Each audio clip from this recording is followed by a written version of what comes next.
भोगने लायक पदार्थ पर वासना जागृत न हो तब समझना वैराग्य की अवधि, और अहम भाव का उदय न हो तब समझना ज्ञान की परम अवस्था।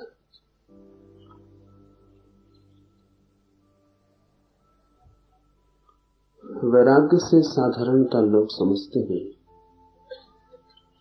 विराग।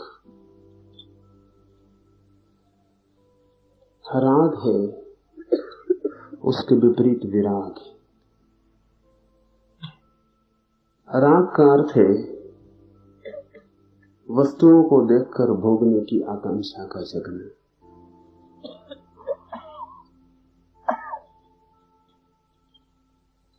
सौंदर्य दिखाई पड़े,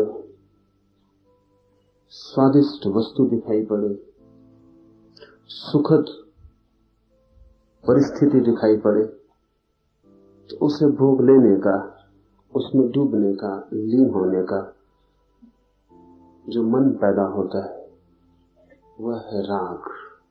राग का अर्थ है जो जाने की इच्छा,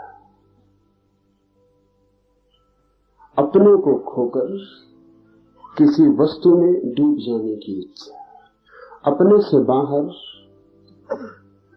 कोई सुख दिखाई पड़े तो अपने को सुख में डुबा देने की आकांक्षा राग है।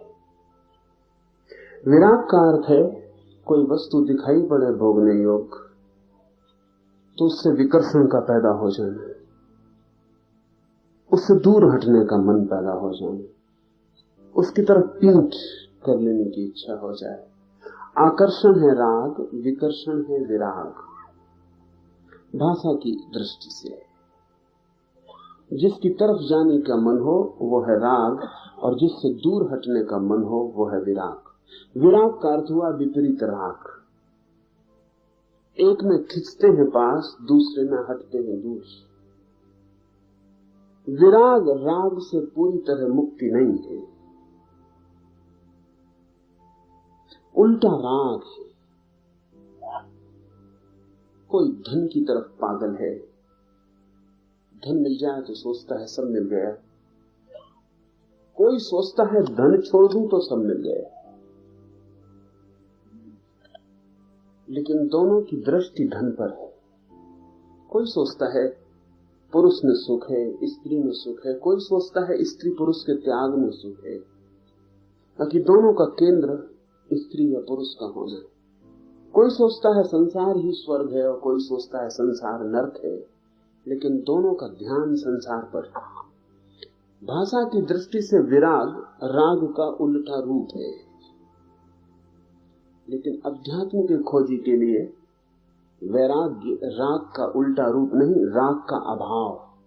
इस फर्क को ठीक से समझ लें। शब्दकोश में देखेंगे तो राग का उल्टा विराग है, अनुभव में उतरेंगे तो राग का उल्टा विराग नहीं है, राग का अभाव, एब्सेंस विराग है। फर्क थोड़ा बारीक है। स्त्री के प्रति आकर्षण है, ये राग हुआ। स्त्री के प्रति विकर्षण पैदा हो जाए कि स्त्री को पास सहना मुश्किल हो जाए, स्त्री से दूर भागने की वृत्ति पैदा हो जाए, स्त्री से दूर दूर रहने का मन होने लगे, ये हुआ विराग। भाषा शब्द शास्त्र के हिसाब से, अनुभव समाधि के हिसाब से ये भी राग है। समाधि के हिसाब से विराग तब है जब स्त्री में न आकर्षण हो न विकर्षण हो, न खिंचाव हो और न विपरीत। स्त्री का होना और न होना बराबर हो जाए, पुरुष का होना न होना बराबर हो जाए, गरीबी और समृद्धि बराबर हो जाए, चुनाव ना रहे, अपना कोई आग्रह ना रहे कि ये मिलेगा तो स्वर्ग, ये छूटेगा तो स्वर्ग। बाहर के मिलने और छूटने से कोई संबंध ही ना रह जाए सुख का, सुख अपना ही हो जाए। बाहर कोई मिले न मिले, ये दोनों बातें गौण, ये दोनों बातें व्यर्थ हो जाए। तब वैराग्य। वैराग्य का अर्थ यह हुआ कि हमारी दृष्टि ही पर जानी बंद हो जाए, न अनुकूल न प्रतिकूल, न आकर्षण में न विकर्षण में, दूसरे से पूरा छुटकारा, वैराग्य। दूसरे से दो तरह के बंधन हो सकते हैं। मित्र मिलता है तो सुख होता है, शत्रु मिलता है तो दुख होता है। शत्रु छूट जाता है तो सुख होता है, मित्र छूट जाता है तो दुख होता है। बुद्ध ने कहा है, बड़ा गहरा मजाक किया है, बुद्ध ने कहा है कि शत्रु भी सुख देते हैं, मित्र भी दुख देते हैं। मित्र जब छूटते हैं तब दुख देते हैं, शत्रु जब मिलते हैं तब दुख देते हैं।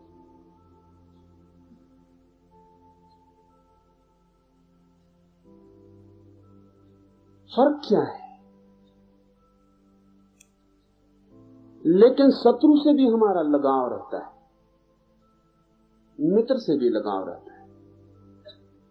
शत्रु मर जाए आपका तो भी आपके भीतर कुछ टूट जाता है, खाली हो जाती है उसकी। कई बार तो मित्र से भी ज्यादा खाली जगह हो जाती है शत्रु के मरने से, क्योंकि उससे भी एक राग था, उल्टा राग था। उसके होने से भी आप जुड़े थे, मित्र से भी जुड़े हैं, शत्रु से भी जुड़े। तो जिन चीजों से आपका विरोध हो गया है उनसे भी संबंध है। वैराग्य का अर्थ है संबंध ही ना रहा, असंग हो गए, असंबंधित हो गए। तो वैराग्य की परम अवधि की परिभाषा की है इस सूत्र ने कि भोगने लायक पदार्थ के ऊपर वासना जागृत न हो। भाषा में, शब्द में जो विराग का अर्थ है, उसका अर्थ है भोगने लायक पदार्थ को छोड़ के चले जाना। वैराग्य का अर्थ है भोगने लायक पदार्थ हो, मौजूद हो, निकट हो, तो भी उसके भोगने की आकांक्षा न जगे। भोग भी रहे हो तो भी भोग की आकांक्षा न जगे। जनक रह रहे हैं अपने महल में, सब कुछ वहां है, भोगने योग्य, लेकिन भोगने की वासना नहीं। आप जंगल भाग जाएं, कुछ भी नहीं है भोगने योग्य वहां, लेकिन भोगने की वासना सपने बनेगी, वृत्तियां उठाएगी, मन दौड़ दौड़ के वहां जाएगा जहां भोगने योग्य पदार्थ होंगे। तो भोगने योग्य पदार्थ की उपस्थिति या गैर उपस्थिति का सवाल नहीं, वासना का सवाल है। और ये बड़े मजे की बात है कि जहां पदार्थ ना हो वहां वासना ज्यादा प्रखर रूप से मालूम पड़ती, जहां पदार्थ हो वहां उतनी प्रखर मालूम नहीं पड़ती। अभाव में और भी ज्यादा खटक पैदा हो जाती। ये सूत्र कहता है कि जो आदमी सब छोड़ के चला आया हो, सब छोड़ दिया हो उसने, ये भी वैराग्य की परम अवधि नहीं है, ये भी वैराग्य का चरम रूप नहीं है। क्योंकि हो सकता है राग भीतर रहा हो, यह भी हो सकता है कि छोड़ के भागना राग का ही एक अंग रहा हो। तो परम परिभाषा क्या होगी? सब भोगने योग्य मौजूद हो और भीतर भोगने की वासना ना हो। कौन तय करेगा? ये व्यक्ति को स्वयं ही निर्णय करना, दूसरों के निर्णय की बात नहीं। आप अपने निर्णायक हैं। भीतर वासना न जगती हो, भोगने योग्य पदार्थ मौजूद हो और भीतर कोई वासना न दौड़ती हो, पक्ष में या विपक्ष में, इधर या उधर, मन भागता ही ना हो, आप डमाडोल न होते हो, आप वैसे ही हो जैसे बाहर कुछ भी नहीं है। पदार्थ हो बाहर और भीतर प्रतिबिंब किसी तरह का रस या विरस पैदा न करता हो, तो वैराग्य की अवधि।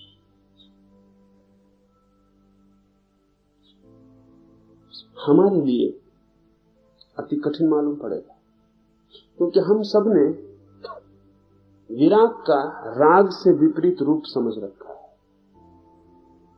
एक आदमी अपने पत्नी, बच्चे, घर परिवार को छोड़ कर भाग जाता है, हम कहते हैं विरागी है।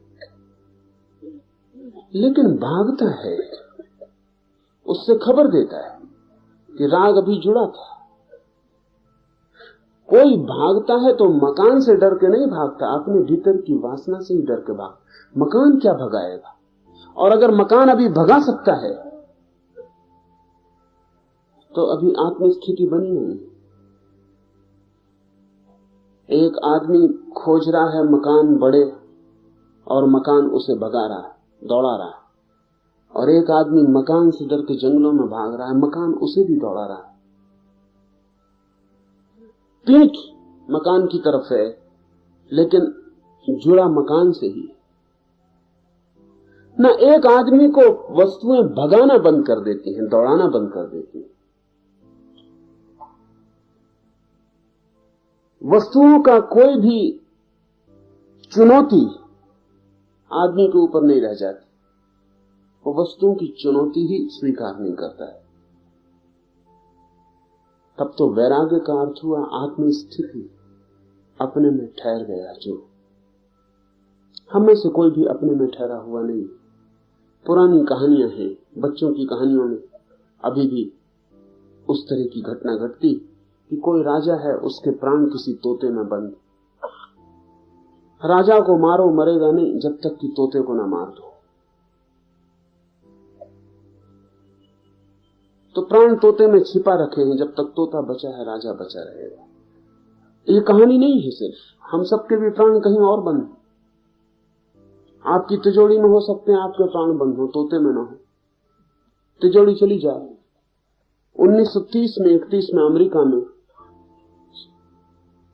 वॉल स्ट्रीट के अमेरिका के बड़े बड़े करोड़पतियों में से कई ने आत्महत्या कर ली एकदम से। क्योंकि अमेरिका में ह्रास हुआ मुद्रा का, इतना तीव्रता से हुआ कि सटोरिये और बड़े करोड़पति एकदम दीनहीन हो गए, उनके बैंक बैलेंस एकदम खाली हो गए। तो 50 मंजिल से 60 मंजिल से कूद के उन्होंने तत्काल आत्महत्या कर ली। क्या हुआ इन व्यक्तियों को? क्या घटना घटी कि अचानक इनको मरने के सिवा कोई रास्ता न सूझा? इनके प्राण तिजोरियों में बंद थे। तिजोरी में प्राण थे, तिजोरी मर गई, ये मर गए। ये जो कूदना था कुछ और नहीं हुआ था, दुनिया सब वैसी थी, लेकिन बैंक में कुछ आंकड़े खो गए। आंकड़े, किसी के नाम पर 10 के आंकड़े थे, वो 2 के रह गए। जहां बड़ी लंबी कतार थी आंकड़ों की, वहां शून्य हो गया। ये सब बैंक में हुआ, ये सब कागज पर हुआ, पर इनके प्राण वहां बंद थे। वही इनका प्राण था। इनको मार डालते ये न मरते। तिजोरी खाली हो गई, ये मर गए। किसी का किसी से प्रेम है, प्रेमी मर जाए, प्राण निकल गए। हम सब अगर अपनी खोज करें तो हमारे प्राण कहीं ना कहीं किन्हीं न किन्हीं तोतों में बंद। जब तक आपके प्राण कहीं और बंद हैं, तब तक आप आत्मस्थित नहीं हैं। आपके प्राण वहां नहीं है जहां होने चाहिए, आपके भीतर होने चाहिए, वहां नहीं, कहीं और। ये कहीं और होना बहुत तरह का हो सकता है। एक आदमी सोचता है कि उसकी आत्मा उसका शरीर, तो ये भी कहीं और है। कल ये बूढ़ा होने लगेगा तो पीड़ित होगा, दुखी होगा, क्योंकि शरीर दिनहीन होने लगा, झुर्रियां पड़ने लगी, कुरूप होने लगा, रुग्ण, जीर्ण। ये मरने के पहले मरा हुआ अनुभव करेगा, क्योंकि इसने जिस जवान शरीर में अपने प्राण रखे थे वो जा रहा है।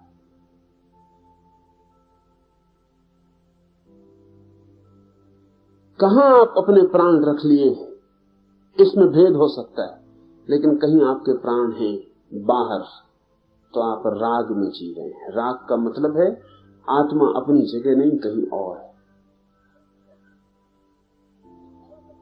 फिर इसके उल्टे भी आप भाग सकते हैं, लेकिन आत्मा कहीं और है। आत्मा अपने भीतर, मैं अपने में ठहरा हुआ हूं। कोई चीज खींचती नहीं और मेरे भीतर किसी तरह के तरंगे पैदा नहीं करती। वैराग्य की यही परिभाषा है। इसलिए वैराग्य आनंद का द्वार, क्योंकि जो अपने में ठहर गया उसे दुखी करने का कोई उपाय नहीं। और ध्यान रहे, वो कहानियां बच्चों की ठीक कहती हैं।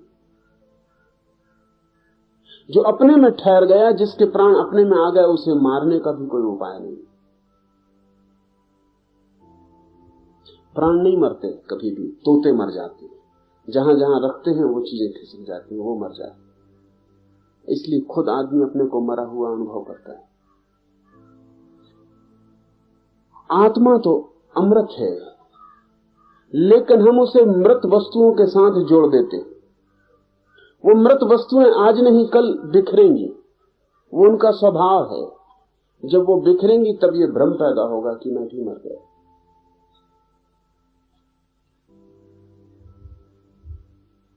ये स्वयं का मर जाना एक भ्रम है जो पैदा होता है मरण धर्मा वस्तुओं से स्वयं को जोड़ लेने से। वैराग्य का अर्थ है जिसने सारे संबंध तोड़कर उसको जान लिया जो सदा संबंधित होता रहा है। भोगने लायक पदार्थ के ऊपर वासना जागृत न हो, विपरीत वासना जागृत हो नहीं, वासना ही जागृत न हो किसी भी अर्थ की, तब वैराग्य की अवधि जान लेना। यह खुद के लिए सूत्र दिया जा रहा है, इससे दूसरे की जांच करने मत जाना। हम सब बहुत होशियार, हमें परिभाषाएं मिल जाएं तो हम दूसरे की जांच करने जाते हैं। अच्छा, तो फला आदमी वैरागी है या नहीं? आपका कोई प्रयोजन नहीं, दूसरे से आपका कोई लेना देना नहीं। राग में होगा तो दुख भोगेगा, विराग में होगा तो आनंद भोगेगा, आपका कोई भी संबंध नहीं। लेकिन हम इतने कुशल हैं स्वयं के साथ धोखा करने में कि अगर हमारे हाथ में कोई परिभाषा, कोई कसौटी लगे तो हम दूसरों को कसने निकल जाते हैं, खुद को कसने की फिक्र नहीं करते। अपने को कसना, ये सूत्र आपके लिए, ये सूत्र किसी और पर चिंतन करने के लिए नहीं कि महावीर विरागी हैं या नहीं, कि कृष्ण विरागी हैं या नहीं, होंगे या न होंगे कुछ भी लेना देना नहीं। ये उनकी अपनी बात है। होंगे विरागी तो आनंद पाएंगे, नहीं होंगे तो दुख पाएंगे। आप कहीं बीच में आते नहीं। मेरे पास लोग आते, वो कहते हैं कैसे पता चले कि कोई आदमी वस्तुतः ज्ञान को उपलब्ध हो गया। जरूरत क्या है कि कोई आदमी वस्तुतः ज्ञान को उपलब्ध हो गया, इसका आपको पता चले। आप हुए हैं कि नहीं इतना पता चलता रहे काफी है। दूसरा हो भी गया हो तो उसके होने से आप नहीं हो जाते, दूसरा ना भी हुआ हो तो उसके न होने से आपको कोई बाधा नहीं पड़ती। लेकिन क्यों हम ऐसा सोचते हैं? उसके कारण हम पक्का कर लेना चाहते हैं कि कोई वैराग्य को उपलब्ध नहीं हुआ, उससे हमको राहत मिलती, फिर कोई हर्ज नहीं। हम भी ना हुए कोई हर्ज नहीं, कोई उपलब्ध नहीं हुआ, इससे मन को सांत्वना मिलती। इसलिए मन को आधार मिलता है कि हम जैसे हैं ठीक हैं, क्योंकि कोई कभी उपलब्ध नहीं हुआ, हम भी नहीं हो रहे हैं। इसीलिए हमारा मन कभी मानने का नहीं करता कि कोई वैराग्य को उपलब्ध हुआ। हम खोजते हैं तरकीब के, पता चल जाए कि नहीं हुआ। अगर कोई वैराग्य को उपलब्ध हुआ है तो हमें अड़चन होती है भीतरी। वो अड़चन ये है कि कोई और हो गया उपलब्ध तो मैं भी हो सकता हूं, लेकिन हो नहीं पा रहा, इससे ग्लानि पैदा होती। इसलिए दुनिया में कोई भी आदमी दूसरे का ठीक होना स्वीकार नहीं करता। दूसरे से कोई मतलब नहीं है, दूसरे के ठीक होना स्वीकार न करने से अपनी बुराई को स्वीकार करने में आसानी होती है। अगर सारी दुनिया चोर है तो आपको चोर होने में कोई आत्मग्लानि नहीं होती। अगर सारी दुनिया बुरी है तो आपका बुरा होना भी सहज मालूम पड़ता है। अगर सारी दुनिया भली है तो फिर आपका बुरा होना आपको कांटे की तरह गड़ने लगता है। फिर एक आत्मदंश शुरू होता है, गिलानी पैदा होती है, अपराध मालूम पड़ता है और लगता है कि जो होना चाहिए वो नहीं हो पा रहा है, और आपके जीवन में बेचैनी पैदा होती। वो बेचैनी पैदा ना हो, हम नींद में गहरे सोए रहें, इसलिए हम कभी दूसरे में भला नहीं देखते। अगर कोई आके कहे कि फला आदमी वैराग्य को उपलब्ध हुआ, आप कहेंगे नहीं, वैराग्य को उपलब्ध नहीं हुआ, आप 25 आधार खोज लेंगे कि नहीं हुआ। ये हमारे मन के गहरे जाल का एक हिस्सा है, इसके प्रति सावधान होना जरूरी है। दूसरे से कोई प्रयोजन ही नहीं। एक मित्र 3 दिन से मेरे पास पहुंचते थे, समय ज्यादा वो चाहते थे, कहते थे सन्यास तो मुझे लेना है, लेकिन सन्यास के पहले कोई 2-3 जरूरी सवाल पूछ। सोचा कि जरूरी सवाल होंगे, एक भी सवाल जरूरी नहीं था।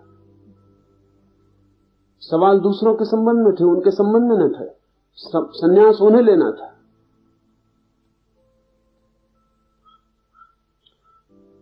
सवाल दूसरे के संबंध में थे कि क्या कृष्ण वस्तुतः ज्ञान को उपलब्ध हुए।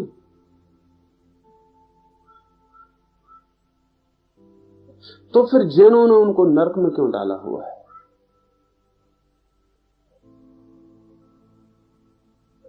जैनों ने कृष्ण को नरक में डाला हुआ है अपने शास्त्रों में, क्योंकि जैनों की अपनी व्याख्या और परिभाषा है वैराग्य की, उसमें कृष्ण नहीं आते।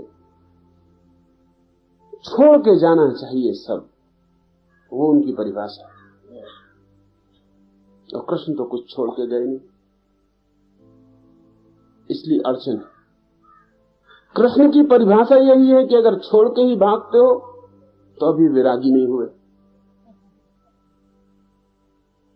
इसलिए हिंदुओं ने अपने शास्त्रों में महावीर का उल्लेख भी नहीं किया, कोई उल्लेख करने योग्य बात नहीं मानी। कम से कम जैनियों ने थोड़ा प्रेम दर्शाया है कृष्ण के प्रति, नरक में डाला है। हिंदुओं ने उल्लेख ही नहीं किया महावीर का, बात ही करने लायक नहीं समझी। नरक में भी डाला तो थोड़ी फिक्र तो ली, कृष्ण को एकदम छोड़ नहीं सके, कुछ ना कुछ वक्तव्य कृष्ण के लिए कोई ना कोई जगह बनानी पड़ी, नरक ही सही। लेकिन महावीर के लिए हिंदुओं ने नरक में तक नहीं डाला, बात ही छोड़ दी। क्योंकि अगर कृष्ण की परिभाषा को कोई पकड़ के चले तो अड़चन हो जाती। लेकिन ध्यान रहे, सब परिभाषाएं आपके लिए, साधक के लिए, ताकि वो अपने भीतर खोजबीन करता रहे, एक निकस हाथ में रहे, कसौटी तौलता रहे। और हम सब होशियार हैं, उस कसौटी पर हम दूसरों को कसने जाते, दूसरों से कोई लेना देना नहीं। कृष्ण नरक में होंगे तो वो समझे, इससे किसी को क्या लेना देना। आप कोई कृष्ण की जगह नरक में पड़ने को तैयार होने को हो नहीं सकते कि हम जगह लिए लेते हैं आपकी, आप मोक्ष चले जाओ। और कृष्ण मोक्ष में होंगे तो आपका मोक्ष निर्मित नहीं होता है। आपके अतिरिक्त आपकी सारी चिंतना दूसरे के संबंध में व्यर्थ है। एक दूसरे मित्र आए थे पूछने की, अगर आपको कृष्णमूर्ति को मिलने की व्यवस्था की जाए तो क्या आप मिलने को राजी? अब ये मेरे और कृष्णमूर्ति के बीच की बात है, इसमें इन मित्र को क्या प्रयोजन हो सकता है? फिर उन्होंने पूछा हुआ था कि अगर आप दोनों का मिलना हो तो नमस्कार कौन पहले करेगा? अब ये भी मेरे और कृष्णमूर्ति के बीच का मामला है।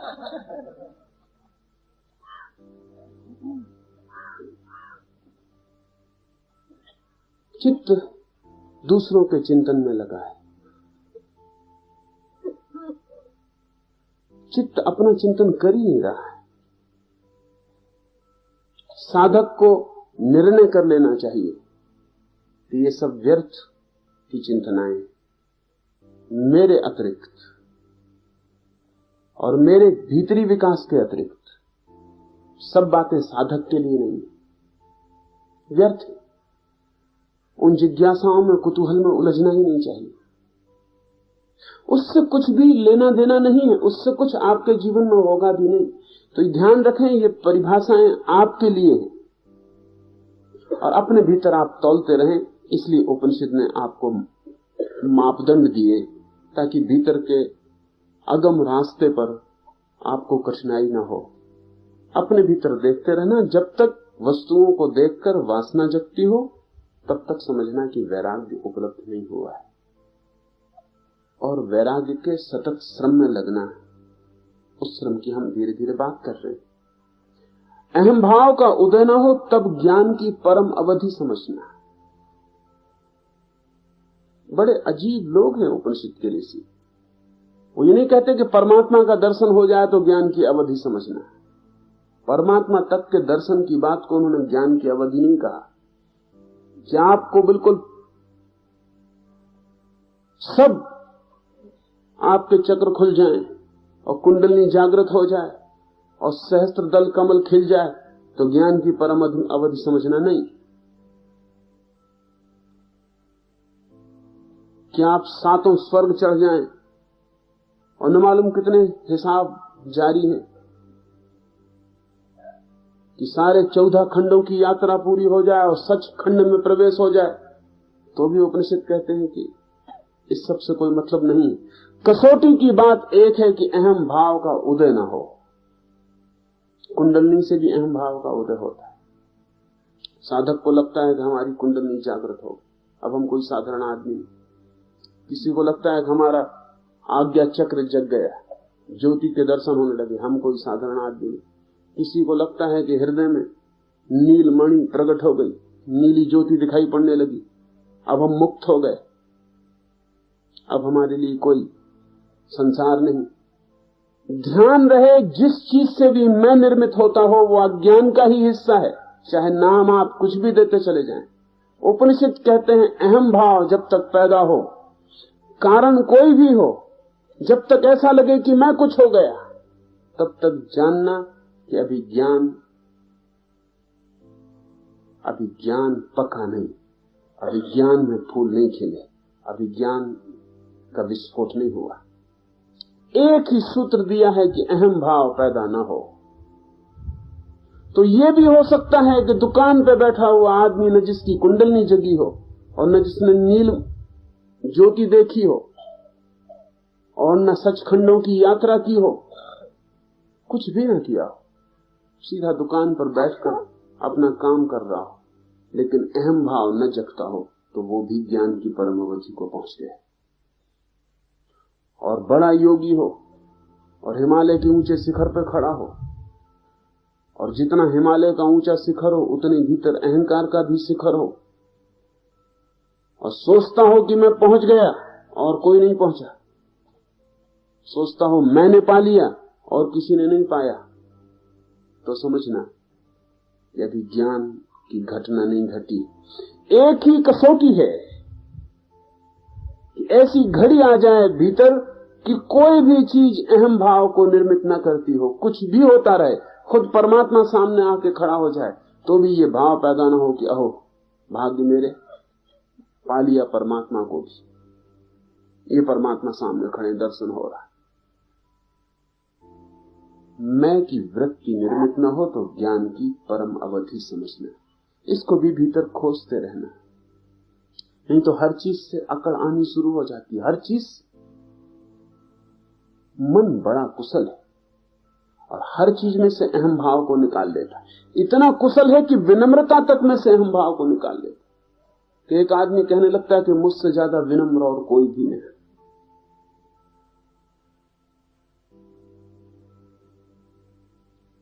मुझसे ज्यादा विनम्र और कोई भी नहीं,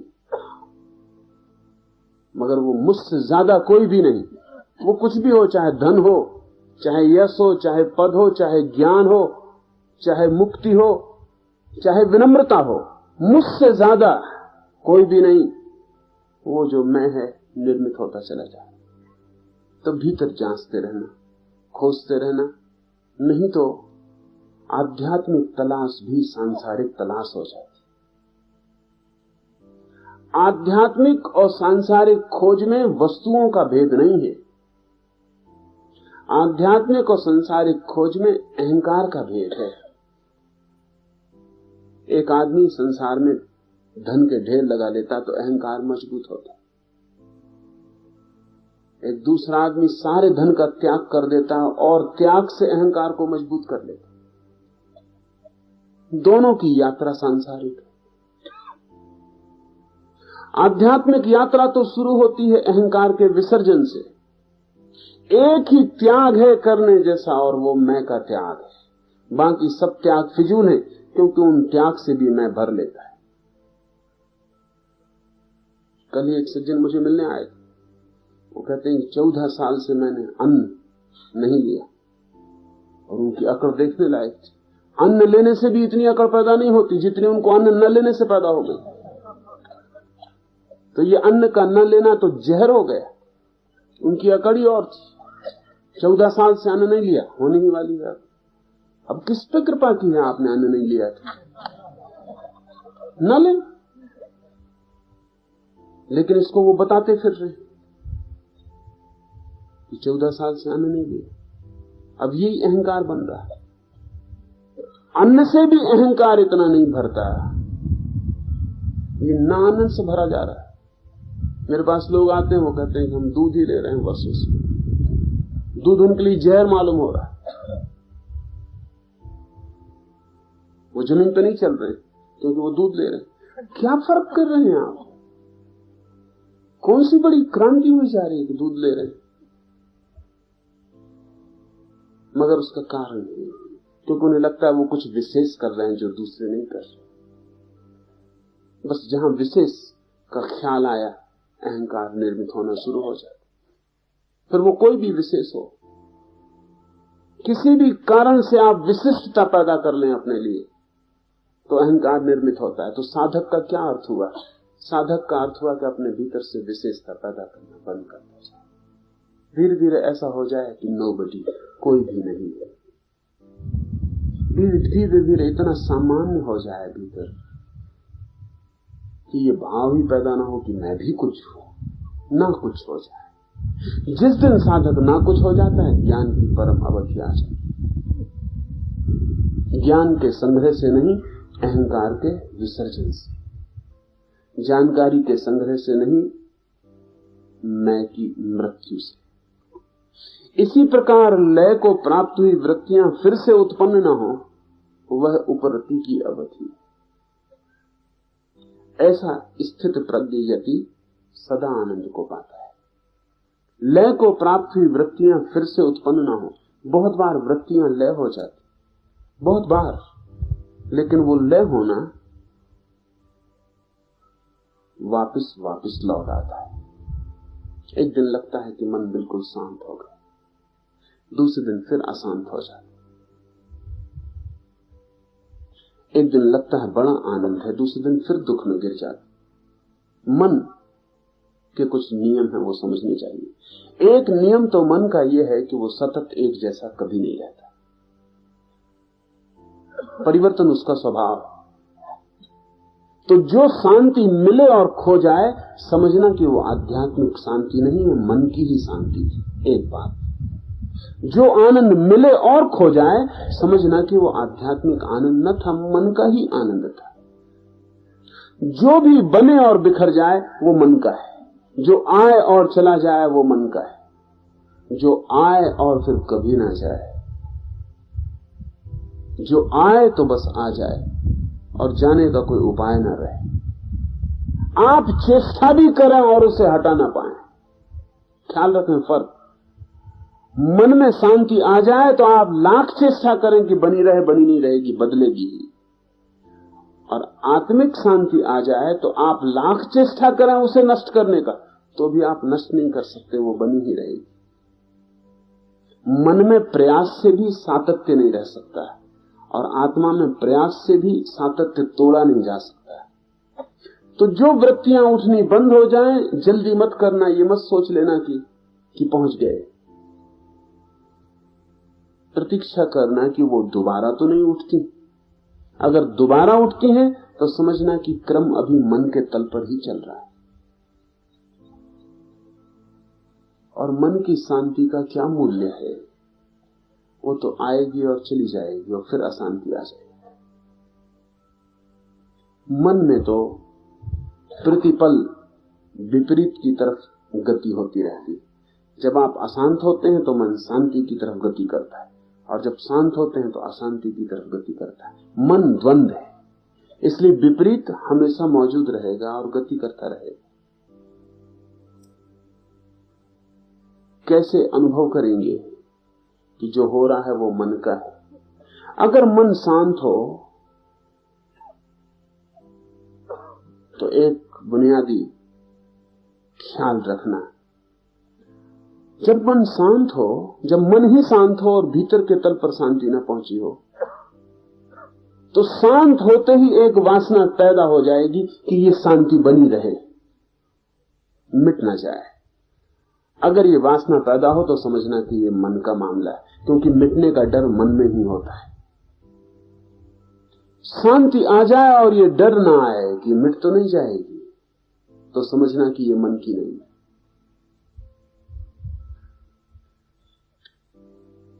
दूसरी बात, मन हर चीज से ऊब जाता है, हर चीज से, दुख से नहीं सुख से भी ऊब जाता है। ये मन का ये दूसरा नियम कि मन किसी भी स्थिर चीज से ऊब जाता है। अगर आप दुख में हैं तो दुख से ऊबा रहता है और कहता है सुख चाहिए, पर आपको पता नहीं कि ये मन का नियम है कि सुख मिल जाए तो सुख से ऊब जाता है और तब भीतरी दुख की मांग करने लगता है। ऐसा मैं निरंतर इतने लोगों पर प्रयोग चलते हैं तो देखता हूं कि उनको अगर सुख भी ठहर जाए थोड़े दिन तो वो बेचैन होने लगते हैं, अगर शांति भी थोड़े दिन ठहर जाए तो वो बेचैन होने लगते हैं, क्योंकि उससे भी ऊब पैदा होती। मन हर चीज से ऊब जाता है, मन सदा नए की मांग करता रहता है, नए की मांग से ही सब उपद्रव पैदा होता है। मन के बाहर आत्मिक तल पर नए की कोई मांग नहीं, पुराने की कोई ऊब नहीं, जो है उसमें इतनी लीनता है कि उसके अतिरिक्त किसी की कोई मांग नहीं। सूत्र कहता है कि लय को प्राप्त हुई वृत्तियां फिर से उत्पन्न न हो तो उपरति की अवधि है, तो समझना कि विश्राम मिला। वो फिर पैदा होती रहे तो समझना कि सब मन का ही जाल है। क्यों? इसको सोच रखने की जरूरत क्यों है? क्योंकि मन के साथ हमारा इतना गहरा संबंध है कि हम मन की ही शांति को अपनी शांति समझ लेते। उससे बड़ा कष्ट होता है क्योंकि वो खो जाती। क्या करें हम? साक्षी के सूत्र का प्रयोग करना उपयोगी है तो मन के बाहर जाने का रास्ता बनता है और परम उपरति उपलब्ध होती है। करते क्या है हम? जब मन अशांत होता है तो हम उससे हटना चाहते हैं, और जब मन शांत होता है तो हम उससे जुड़ना चाहते हैं। शांति को हम बचा रखना चाहते हैं, अशांति को हटाना चाहते हैं। जब मन दुखी होता है तो हम मन को फेंक देना चाहते हैं, कैसे छुटकारा हो जाए मन से। और जब मन सुखी होता है तो हम उसका आलिंगन कर लेते हैं और उसको बचा लेना चाहते हैं। तब तो आप मन से कभी ना छूट पाएंगे, क्योंकि ये तो मन की व्यवस्था ही है कि दुख से छूटो, सुख को पकड़ो। मन से छूटने का उपाय यह है कि जब सुख मन दे रहा हो तब भी साक्षी बने रहना और उसको पकड़ना मत। जैसे यहां आप ध्यान कर रहे हैं, ध्यान में कभी अचानक शांति का झरना फूट पड़ेगा तो उस वक्त उसको आलिंगन मत कर लेना, खड़े देखते रहना, दूर की शांति घट रही, मैं साक्षी हूं।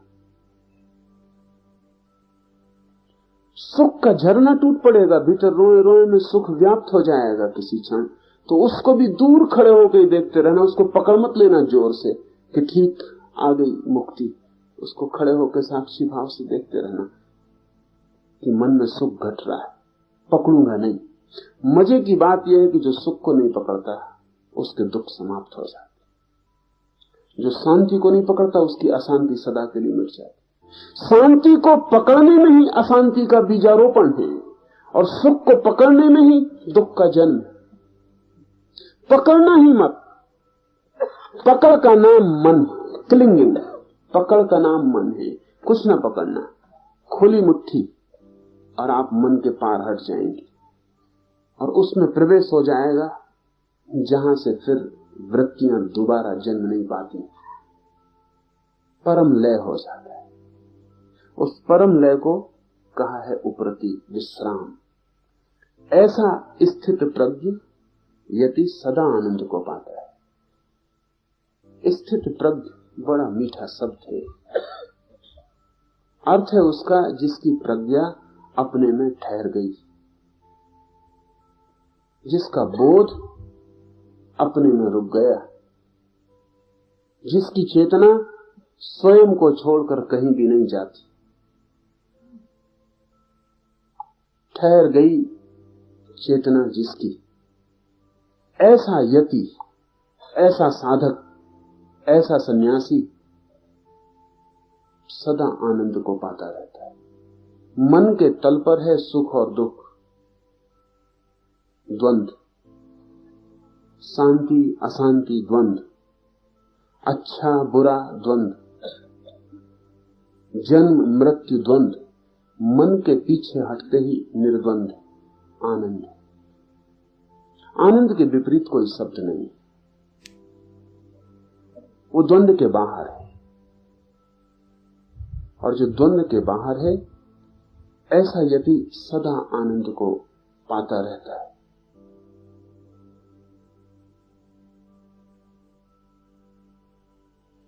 हमारी बड़ी तकलीफ है, हमारी तकलीफ है कि आनंद तो हम भी पाना चाहते हैं, और इस तरह की बातें सुन के हमारा लोभ जगता है कि अगर आनंद सदा मिले तो फिर हम भी पाना चाहते हैं। कोई रास्ता बता दे तो सदा आनंद को हम भी पा लें। लेकिन ध्यान रखना, ये जो परिभाषा है ये केवल स्थिति सूचक है। अगर इससे वासना का जन्म होता है तो आप इस स्थिति को कभी ना पाएंगे। इसका फर्क ठीक से समझ लीजिए। एक मित्र मेरे पास आए,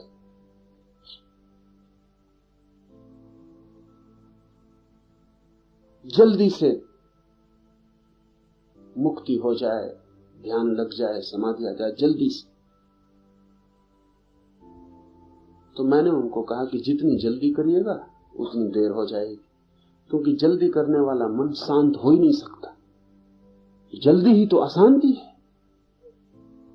और हम सब अनुभव करते हैं कि कभी कभी जल्दी में कैसी मुश्किल हो जाती। ट्रेन पकड़नी और जल्दी में, तो जो काम 2 मिनट में हो सकता था वो 5 मिनट लेता है। कोट के बटन उल्टे लग जाते, फिर खोलो फिर लगाओ। चश्मा हाथ में उठाते हैं, छूट जाता है, टूट जाता है। चाबी बंद कर रहे हैं सूटकेस की, चाबी ताले में नहीं जाती। जल्दी में तो निरंतर ही देर हो जाती है, क्योंकि जल्दी का मतलब यह है कि चित्त बहुत अस्त व्यस्त है और भूल चूक हो जाएगी। तो जब छोटी छोटी चीजों में जल्दी देर करवा देती है, तो इस विराट की यात्रा पर तो जल्दी बहुत देर करवा देगी। तो उन मित्र से मैंने कहा कि जल्दी मत करो, नहीं तो देर हो जाएगी। यहां तो तैयारी रखो कि अनंत काल में कभी भी हो जाएगा तो हम राजी हैं, कोई जल्दी नहीं, तो शायद जल्दी भी हो जाए। तो उन्होंने कहा ऐसा, अगर हम अनंत काल के लिए तैयारी रखें तो जल्दी हो जाएगी ना। यहां मन दिक्कत है, वो तैयार है इसके लिए भी, लेकिन जल्दी के लिए ही ये भी उपयोग कर रहे हैं। अब इनको कैसे समझाया जाए? वो कहते हैं हम प्रतीक्षा करने को भी राजी, मगर आप भरोसा दिलाते हैं कि इससे जल्दी हो जाएगी, तब ये प्रतीक्षा झूठी हो जाएगी। और जल्दी का क्या मतलब रहा?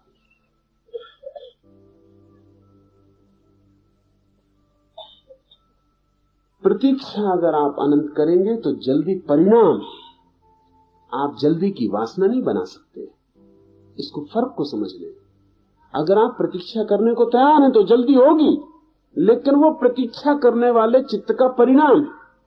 अगर आप कहते हैं कि इसीलिए हम प्रतीक्षा करेंगे कि जल्दी हो जाए, तो आप प्रतीक्षा कर ही नहीं रहे और जल्दी कभी नहीं होगी। जल्दी की वासना से प्रतीक्षा कैसे निकल सकती है? यही तकलीफ रोज रोज की है। हम सबको लगता है कि आनंद तो हमें भी चाहिए, तो हम कैसे आनंद को पाले। कैसे आनंद को पा लेने का जो विचार और वासना है वो तो बाधा है आनंद के लिए।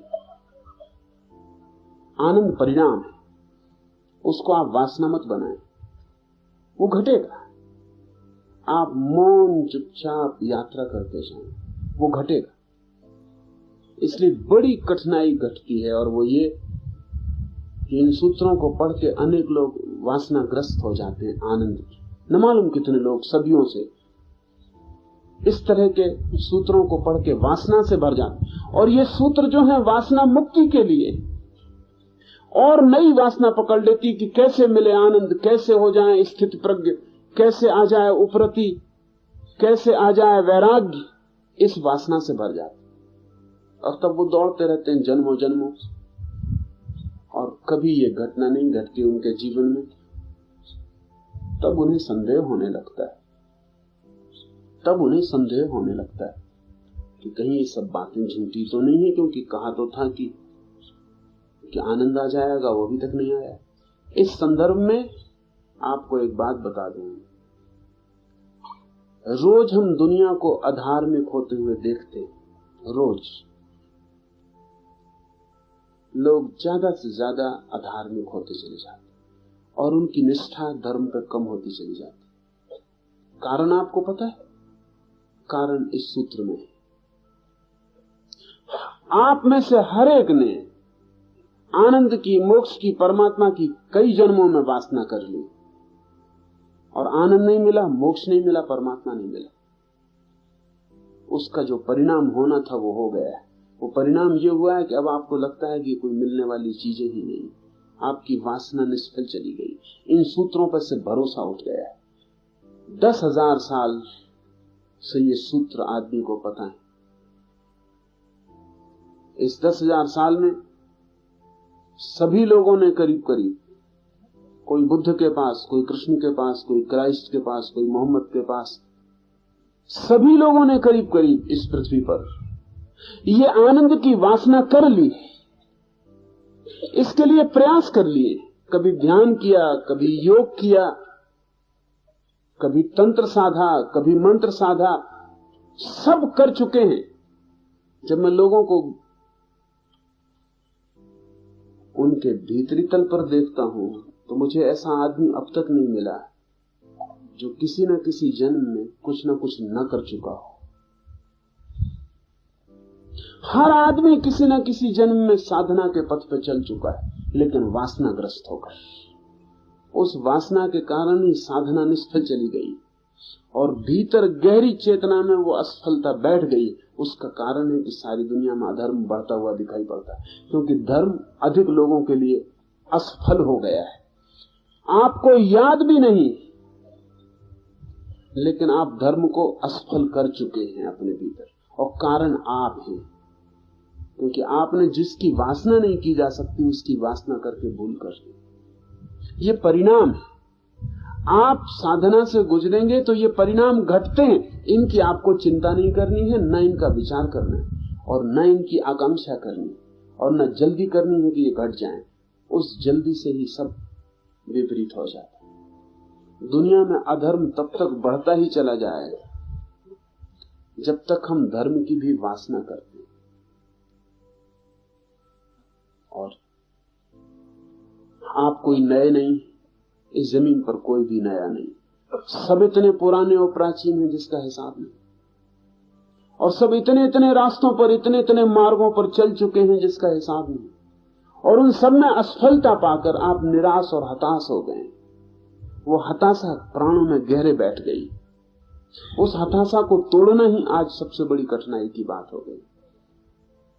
और अगर कोई तोड़ना चाहे तो एक ही उपाय दिखता है कि फिर आपकी वासना को कोई जोर से जगाए और कहे कि इससे ये हो जाएगा, तभी आप थोड़ा हिम्मत जुटाते। लेकिन वही वासना का जगाना ही तो सारे उपद्रव की जड़ है। बुद्ध ने एक अनूठा प्रयोग किया था, और बुद्ध के समय में भी हालत यही थी जो आज हो गई। ये हमेशा हो जाती, और जब भी दुनिया में बुद्ध या महावीर जैसे लोग पैदा होते हैं तो उनके पीछे हजारों साल तक एक छाया का काल व्यतीत होता है। होगा ही। जब बुद्ध या कृष्ण जैसा कोई व्यक्ति पैदा होता है तो उसको देखकर, उसके एहसास में, उसके संपर्क में, उसकी हवा में हजारों लोग वासना से भर जाते हैं धर्म की, और उनको लगता है कि हो सकता है, भरोसा जगता है देखकर कि जब बुद्ध को हो सकता है तो हमें भी हो सकता है। और अगर इन्होंने भूल कर ली और इस होने को वासना बना लिया तो बुद्ध के बाद ये व्यक्ति हजारों साल तक उस वासना के कारण धीरे धीरे परेशान होकर अधार्मिक हो जाएंगे। शर्त समझ लें, आनंद उपलब्ध हो सकता है लेकिन आप उसको लक्ष्य न बनाएं। वो लक्ष्य नहीं। परम शांति हो सकती है लेकिन लक्ष्य न बनाएं, वो लक्ष्य नहीं।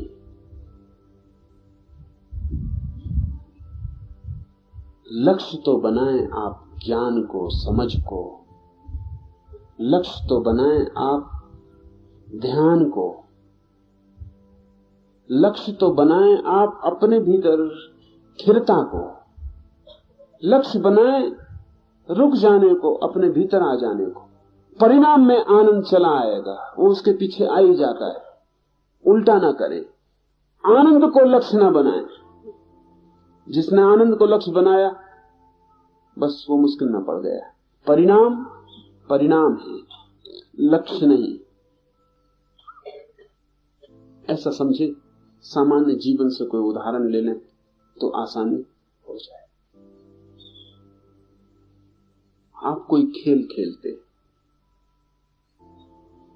फुटबॉल खेलते हैं, हॉकी खेलते हैं, टेनिस खेलते हैं, कुछ भी खेलते हैं, कबड्डी खेलते हैं, कोई खेल खेलते हैं, बड़ा आनंद अनुभव होता है।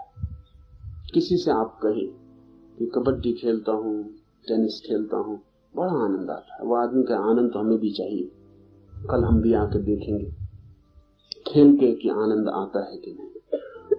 वो आदमी खेलने आए और सतत इस बात का ख्याल रखे कि आनंद आ रहा है कि नहीं।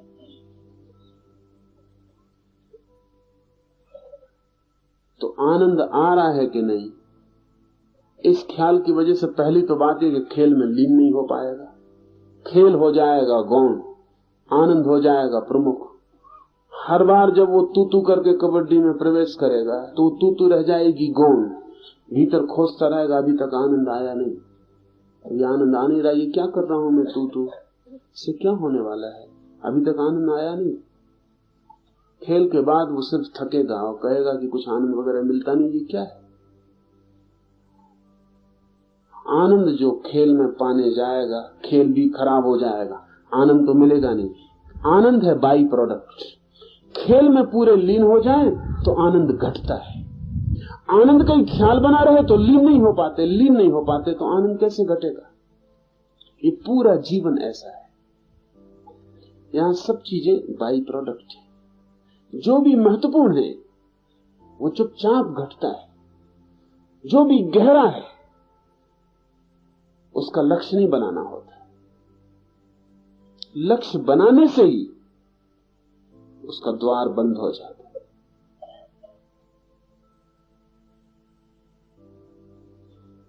अनायास घटता है आनंद, आकस्मिक घटता है आनंद। सचेत कोई बैठा रहे तो वो सचेत बैठने में ही इतना तनाव हो जाता है कि द्वार बंद हो जाते हैं, दीवार बन जाती तनाव की, और आनंद नहीं घटता है। इस सूत्र पर ख्याल रखना, ये सूत्र खतरनाक है। ये सूत्र सभी शास्त्रों में है, और जिन जिन ने उन शास्त्रों को पढ़ा है उनकी वासना जग गई और वो खोज में लगे हैं कि कैसे हथिया लें मोक्ष को। मोक्ष हथियाए नहीं जाते, लीन होकर मोक्ष मिलता है। कैसे पालें आनंद को, कैसे आनंद नहीं पाया जाता। कुछ करें जिसमें इतने डूब जाएं कि अपनी भी खबर ना रहे, आनंद की भी खबर ना रहे, और अचानक जाग कर पाया जाता है कि आनंद ही आनंद रह गया है।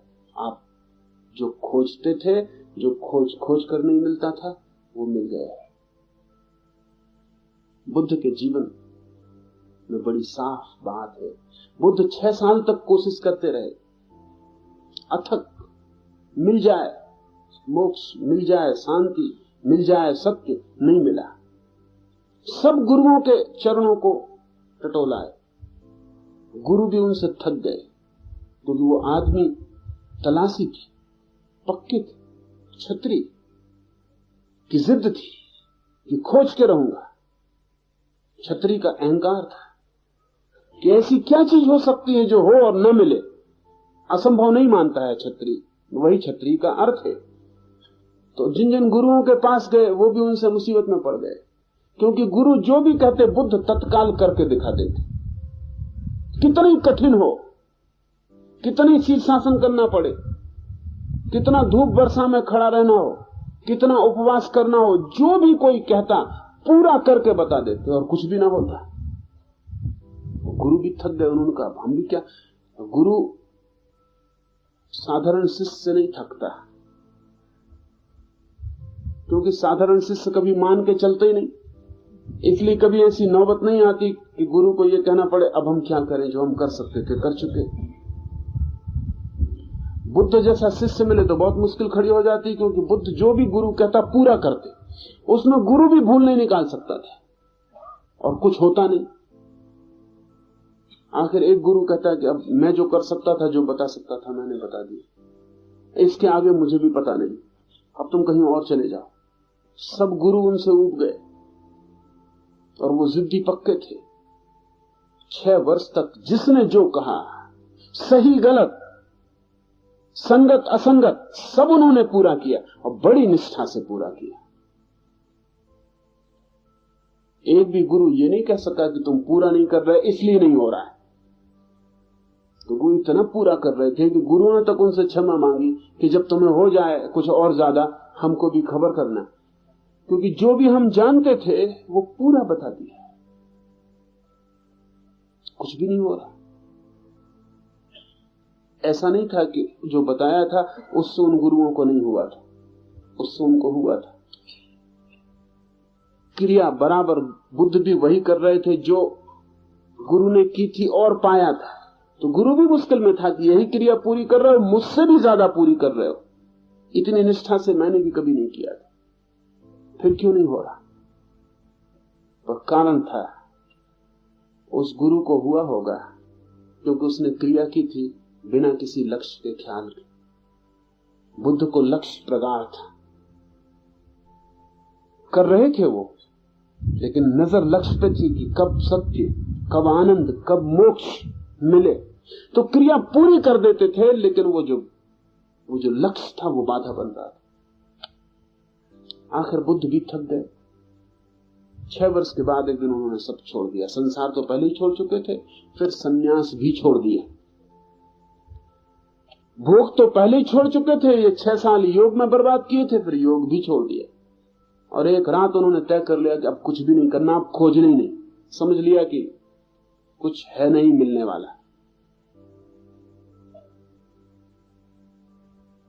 तनाव पर पहुंच गए थे आखिरी खोज के। श्रम प्रयास चरम हो गया था, छोड़ दिया। उस रात वृक्ष के नीचे सो गए।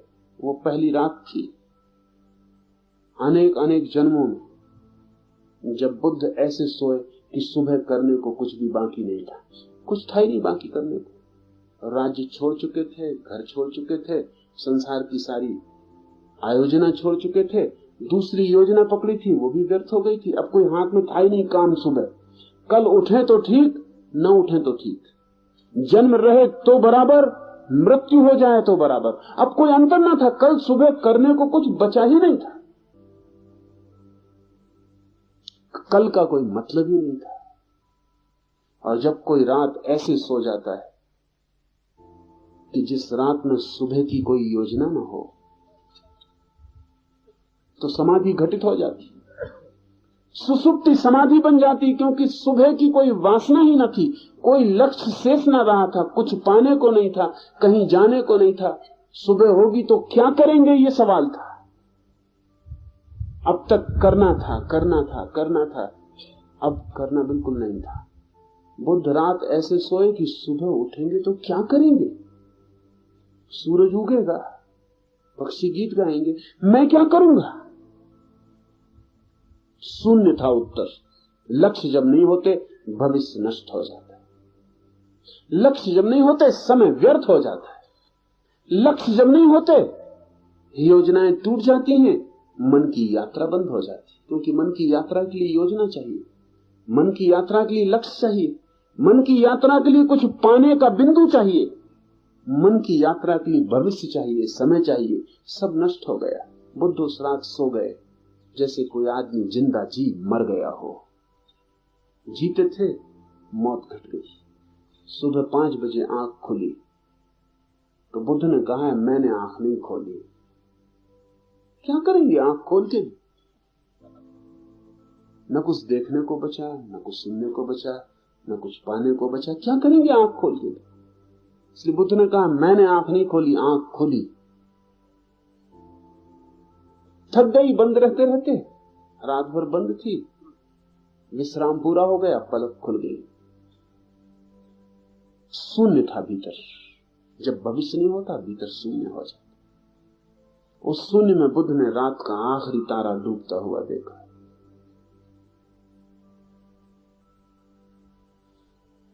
और उस आखिरी तारे को डूबते देखकर बुद्ध परम ज्ञान को उपलब्ध हो गए।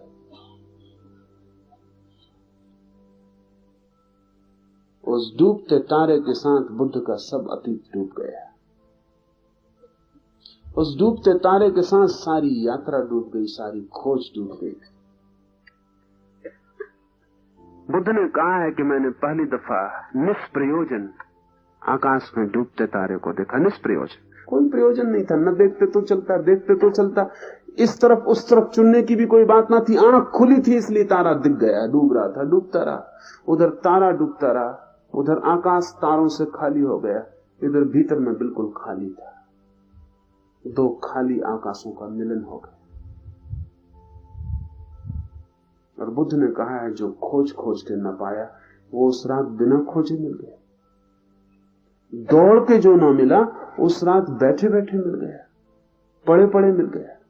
श्रम से जो न मिला उस रात विश्राम से मिल गया। पर क्यों मिल गया वो? आनंद जब आप भीतर शून्य होते हैं उसका सहज परिणाम है। आनंद के लिए जब आप दौड़ते हैं शून्य नहीं हो पाते, वो आनंद ही दिक्कत देता रहता है। शून्य ही नहीं हो पाते, इसलिए सहज परिणाम घटित नहीं होता है। जिसका मन ब्रह्म में लीन हुआ हो वह निर्विकार और निष्क्रिय रहता है। ब्रह्म और आत्मा सोधा हुआ और दोनों के एकत्व में लीन हुई वृत्ति विकल्प रहित और मात्र चैतन्य रूप बनती है, तब प्रज्ञा कहलाती है। यह प्रज्ञा जिसमें सर्वदा होती है वह जीवन मुक्त है। ऐसा जब भीतर का आकाश बाहर के आकाश में एक हो जाता है, जब भीतर का शून्य बाहर के शून्य से मिल जाता है, तब सब निर्विकार और निष्क्रिय हो जाता है। विकार उठ ही नहीं सकते बिना विचार के। विचार ही विकार है, और विचार उठता ही इसलिए है कि कुछ करना। ध्यान रखना, लोग मेरे पास आते हैं, वो कहते हैं कि विचार से छुटकारा नहीं होता। विचार से होगा नहीं छुटकारा, आपको कुछ करना है। कुछ करना है तो विचार से छुटकारा कैसे होगा? वो कुछ करना है, उसकी योजना विचार है। अगर आपको विचार से छुटकारा भी करना है तो भी छुटकारा नहीं होगा, क्योंकि वो उसकी योजना में विचार लगा रहेगा। लोग मुझसे कहते हैं कि हम बैठते हैं, बड़ी कोशिश करते हैं कि निर्विचार हो जाए। निर्विचार होने की योजना विचार के लिए मौका है। तो मन यही सोचता रहता है कैसे निर्विचार हो जाएं। अभी तक निर्विचार नहीं हुए, कब होंगे, होंगे कि नहीं होंगे। ध्यान रखिए, वासना है कोई भी, स्वर्ग की, मोक्ष की, प्रभु की, तो विचार जारी रहेगा। विचार का कोई कसूर नहीं। विचार का तो इतना ही मतलब होता है कि आप जो वासना करते हैं, मन उसका चिंतन करता है कि कैसे पूरा करें। जब तक कुछ भी पाने को बाकी है, विचार जारी रहेगा। जिस दिन आप राजी हैं इस बात के लिए कि मुझे कुछ पाना ही नहीं, निर्विचार भी नहीं पाना, आप अचानक पाएंगे कि विचार विदा होने लगे, उनकी कोई जरूरत न रही। जब भीतर सब शून्य हो जाता है, कोई योजना नहीं रहती, कुछ पाने को नहीं बचता, कहीं जाने को नहीं रहता, सब यात्रा व्यर्थ मालूम पड़ने लगती है और चेतना बैठ जाती है रास्ते के किनारे, मंजिल की बात छोड़ देती, मंजिल मिल जाती। ब्रह्म में लीन हुआ निर्विकार और निष्क्रिय रहता है। फिर ऐसा व्यक्ति निर्विकार और निष्क्रिय रहता है, उसके भीतर कुछ भी नहीं उठता, दर्पण खाली रहता है, उस पर कुछ भी बनता नहीं और निष्क्रिय रहता है, करने की कोई वृत्ति नहीं रहती। इसका यह मतलब नहीं कि वो कोई मुर्दे की तरह पड़ा रहता,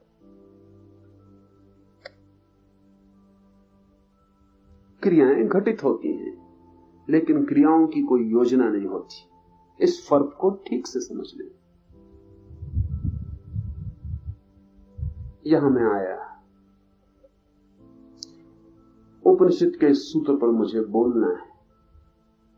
अगर इसकी मैं योजना करके आऊं, सोच के आऊं कि क्या बोलना है और क्या नहीं बोलना है, तो चित्त में विचार चलेगा और विकार होगा और चित्त में क्रिया चलेगी। आ जाऊं, सूत्र को देख लूं और बोलने लगूं, और जो भी निकल जाए उससे राजी रहूं।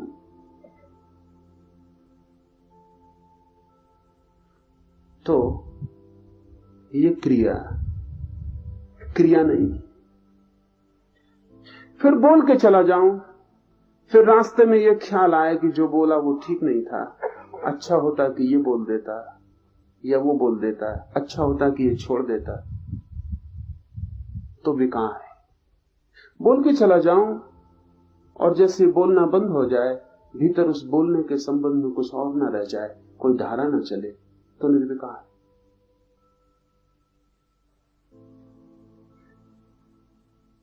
सुना है मैंने अब्राहम लिंकन के बाबत, लौटता था एक रात अपनी पत्नी के साथ एक व्याख्यान देकर।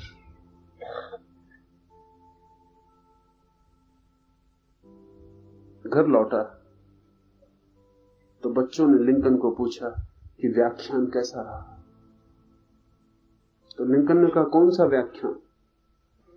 जो देने के पहले मैंने तैयार किया वो, या जो मैंने दिया वो, या देने के बाद जो मैंने सोचा कि देना चाहिए था वो?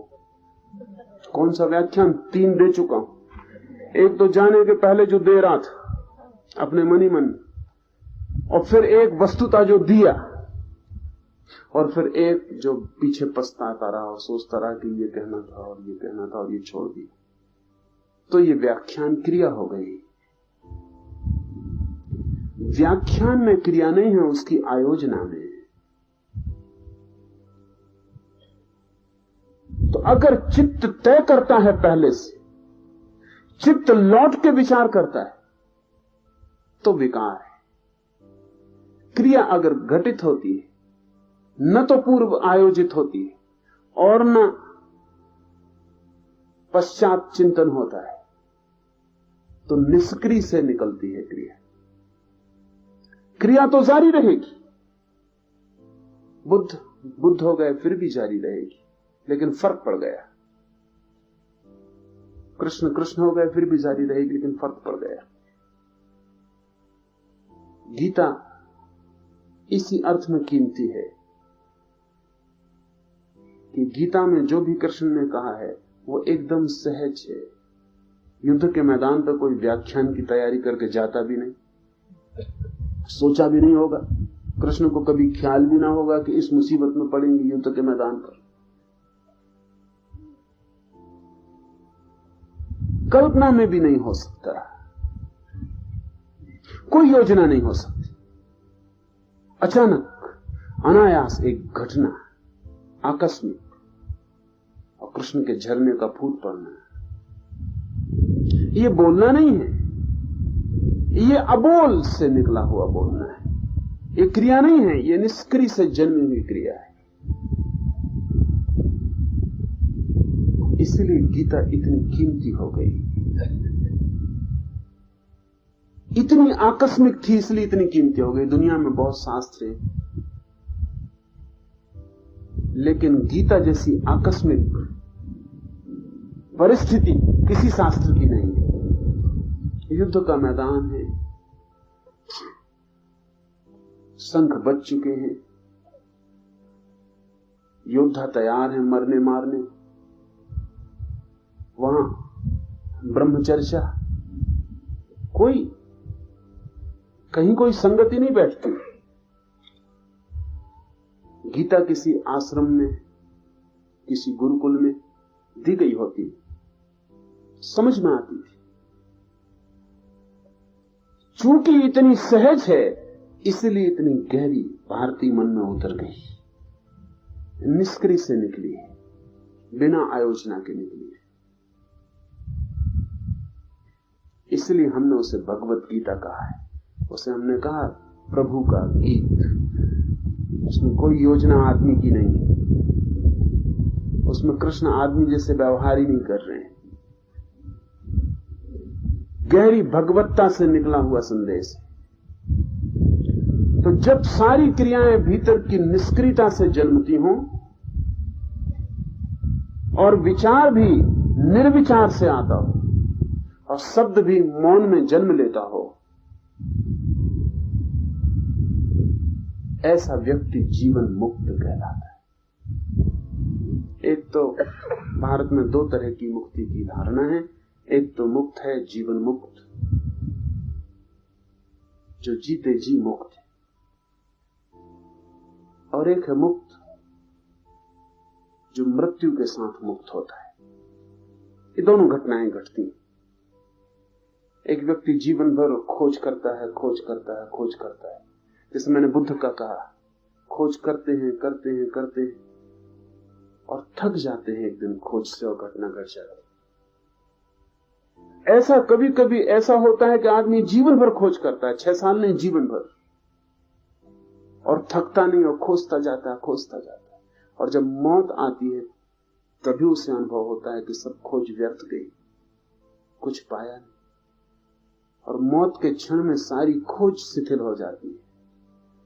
मरने के पहले अगर सारी खोज शिथिल हो जाए और सारी योजना बंद हो जाए और भविष्य ना रहे, तो जो बुद्ध को घटना घटी बोधि वृक्ष के नीचे, वो मृत्यु के वृक्ष के नीचे घट जाती।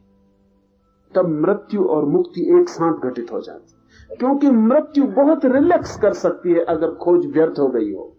अगर आपको यह अनुभव आ गया हो पक्का कि सब खोजना बेकार है, कहीं कुछ मिला नहीं, न संसार में कुछ पाया, न साधना में कुछ पाया, कुछ भी नहीं पाया, अगर ये बिल्कुल साफ हो जाए और मन में कोई मन न रह जाए आगे के लिए कि अब आगे भी जीवन चाहिए कुछ पाने को, ये भी भावना रह जाए कि अभी न मरूं, 2 दिन बच जाऊं तो कुछ कर लूं, मौत आती राजी हो जाए। अगर सब व्यर्थ हो गया तो आदमी मौत के लिए राजी हो जाए।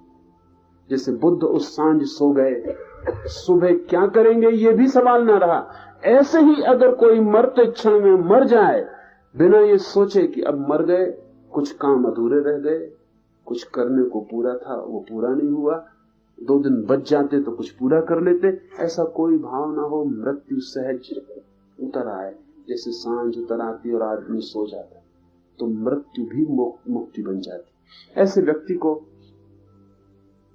मुक्त कहा है। लेकिन ये घटना कभी जीवन के बीच में भी घटती है और आदमी मुक्ति के बाद भी बच जाता है। बचना अलग कारणों पर निर्भर है। जब आप पैदा होते हैं तो शरीर एक सीमित जीवन लेके पैदा होता है, 70 साल चलेगा, 80 साल चलेगा, लेकिन अगर 40 साल की उम्र में वो घटना घट जाए तो वो जो 40 साल बच गए हैं वो शरीर तो पूरा करेगा। आप तो मर गए 40 साल में, लेकिन शरीर तो 80 साल में मरेगा। आप तो खत्म हो गए 40 साल में, लेकिन शरीर 40 साल और चलेगा, वो उसकी अपनी योजना है। उसके अपने अणुओं का अपना व्यवस्था है। वो जन्म के साथ 80 साल चलने की क्षमता लेके पैदा हुआ, वो 80 साल चलेगा। तो बुद्ध मर गए, महावीर मर गए 40 साल में, और 40 साल शरीर और चला। भीतर तो चलना बंद हो गया, लेकिन शरीर चलता रहा।